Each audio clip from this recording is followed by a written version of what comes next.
చెప్పండి సుమలత గారు. లాయర్ గారు, నాకు ఒక సొల్యూషన్ కావాలి. చెప్పండి, దేని గురించి? మా చరణ్కి పెళ్ళయింది. మా వాడికి ఆ అమ్మాయి అంటే ఇష్టం లేదు. ఆ అమ్మాయితో కలిసి బతకలేనంటున్నాడు. కాబట్టి ఎలాగైనా విడాకులు ఇప్పించాలి. దాన్నేముందమ్మా, ఇద్దరూ వద్దనుకుంటే విడాకులు ఎంతసేపు? ఇక్కడ నా కొడుకు వద్దనుకుంటున్నాడు, కానీ ఆ పల్లవి మాత్రం విడాకులు కావాలనుకోవట్లేదు. దానికసలు ఈ విషయమే తెలీదు. ఓ, తనకి తెలియకుండా విడాకులు కావాలన్నమాట. విడాకులు తీసుకోవడం మీ అబ్బాయికైతే కన్ఫర్మ్గా ఇష్టమే కదా? నా వంగ చూస్తావేంటి, చెప్పు. మా వాడు మనస్ఫూర్తిగా విడాకులకి ఇష్టపడుతున్నాడు లాయర్ గారు, కానీ తను విడాకులు ఇవ్వదు. దానికి మీరే ఏదైనా సొల్యూషన్ చెప్పండి. అయితే ఒక పని చేయండి అమ్మా, నేను విడాకుల పేపర్స్ పంపిస్తాను. ఆ అమ్మాయి పూర్తిగా చూడకుండా ఏదో ఒక మాయమాటలు చెప్పి ఆ అమ్మాయితో సంతకం పెట్టించండి. వన్స్ ఆ అమ్మాయి సంతకం పెట్టిందంటే తర్వాత నేను తనకి తెలియకుండా తనకి విడాకులు వచ్చే ఏర్పాటు నేను చేస్తాను. సరే లాయర్ గారు, థ్యాంక్ యూ. మీరైతే పేపర్స్ పంపించండి. అలాగేనమ్మా. చరణ్, విన్నావుగా నాన్న? పల్లవి ఎవరిని నమ్మినా నమ్మకపోయినా, ఆఖరికి గుండమని నమ్మినా నమ్మకపోయినా, నిన్ను మాత్రం గుడ్డిగా నమ్ముతుంది. సో నువ్వేం చేస్తావో తెలీదు. ఏదోలా దాంతో డివోర్స్ పేపర్స్ మీద సంతకం పెట్టించు. సంతకం పెట్టిందా, నీకు ఇంటికి దాని దరిద్రం వదిలిపోయినట్టే.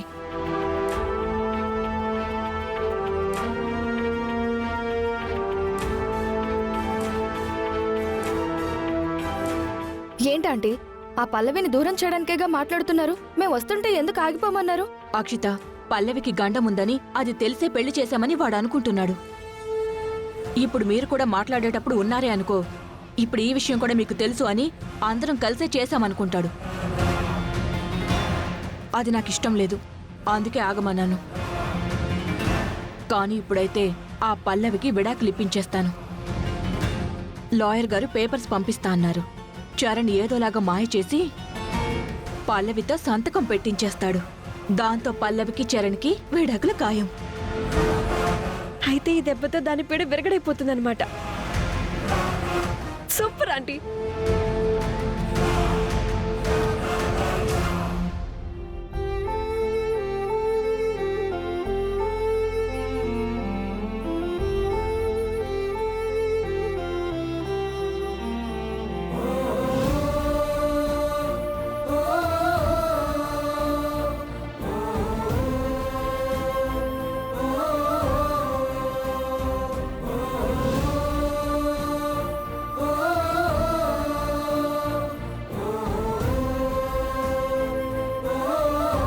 ఒరే చంటి,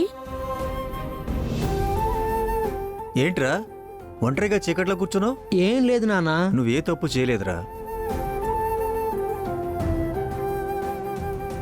మొదటిసారి నిన్ను చూసి నాకు చాలా గర్వంగా ఉంది.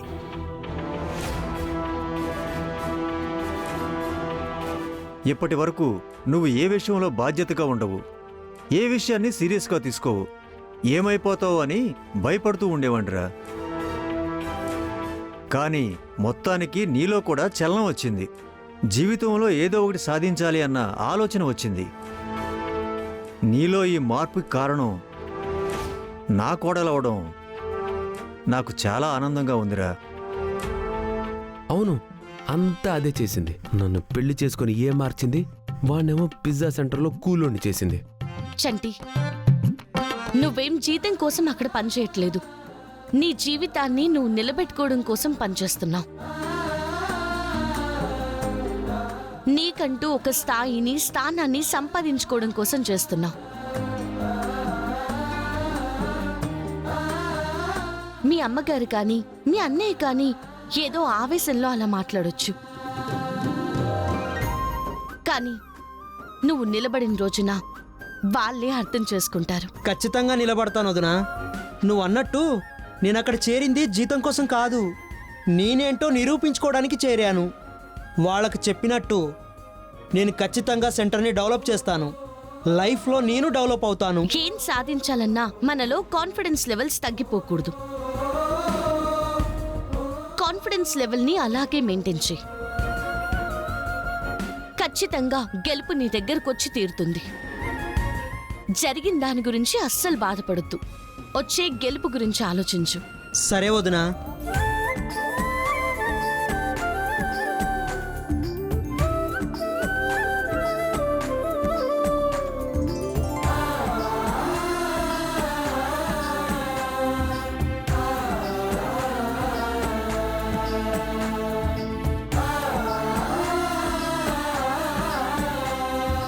ఏంటి వాడిని మోటివేట్ చేస్తున్నావా రాంగ్ డ్రైవ్ చేస్తున్నావా?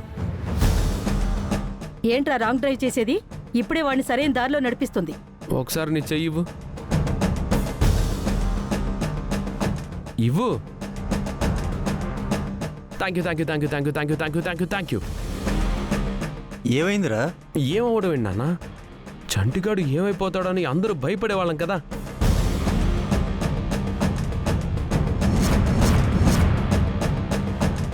ఇవాళ వాడు ఒక దారి ఎంచుకొని ముందుకెళ్తున్నాడు. దానికి కారణం పల్లవియే కదా. అందుకే అప్రిషియేట్ చేస్తున్నా. అదేంటి ఇందాక తిట్టారు, ఇప్పుడు అప్రిషియేట్ చేస్తున్నారు? అంటే ఇందాకేదో నా తమ్ముడు పిజ్జా సెంటర్లో పనిచేయడం, దానికి కారణం నువ్వవ్వడం, ఆ బాధలో ఏదో అనేశాను. ఆ తర్వాత థింక్ చేశాను. అవునా? అవునానమ్మా, థింక్ చేయగా నాకు అర్థమైంది.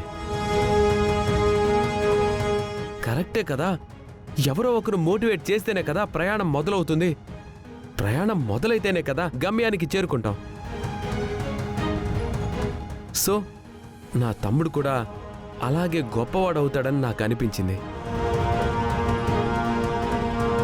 అందుకే దానికి కారణమైన పల్లవిని అప్రిషియేట్ చేస్తున్నాను.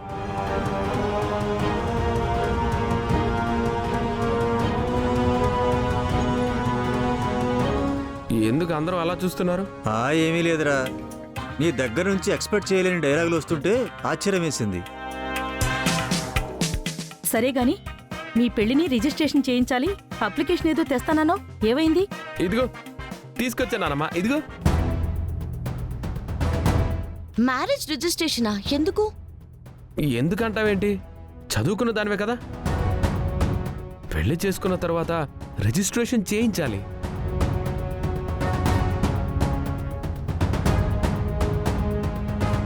అప్పుడే మన పెళ్లికి లీగాలిటీ వస్తుంది. అందుకే రిజిస్ట్రేషన్ చేయిస్తే ఎవరికి ఏ ప్రాబ్లం ఉండదని పేపర్స్ తీసుకొచ్చాను. ఇదిగో సంతకం పెట్టేసి. ఏంటి అలా చూస్తున్నావు? అంటే ఇంత సడన్ గా రిజిస్ట్రేషన్ ఎందుకు చేయించడం అని. అయ్యయ్యో, నువ్వలా అనకు. ఇలాంటి విషయాలు ఎప్పటికప్పుడు జరిగిపోవాలి, లేదంటే చాలా ప్రాబ్లమ్స్ వచ్చేస్తాయి. నా మాట విను, సంతకం పెట్టేసి. పెన్ను ఇదిగో పెన్ కూడా ఉంది. వద్దండి, నా దగ్గర ఒక పెన్నుంది, సెంటిమెంట్ పెన్. అది తెచ్చుకుంటాను. దీనికి సెంటిమెంట్ ఎందుకు? జస్ట్ పేపర్సే కదా. లేదండి, ఇవి జస్ట్ పేపర్స్ కాదు కదా, మన లైఫ్ లాంగ్ అగ్రిమెంట్. ఇలాంటి ముఖ్యమైన పేపర్స్ మీద ఆ సెంటిమెంట్ పెన్ తోనే సంతకం పెడితే బాగుంటుంది.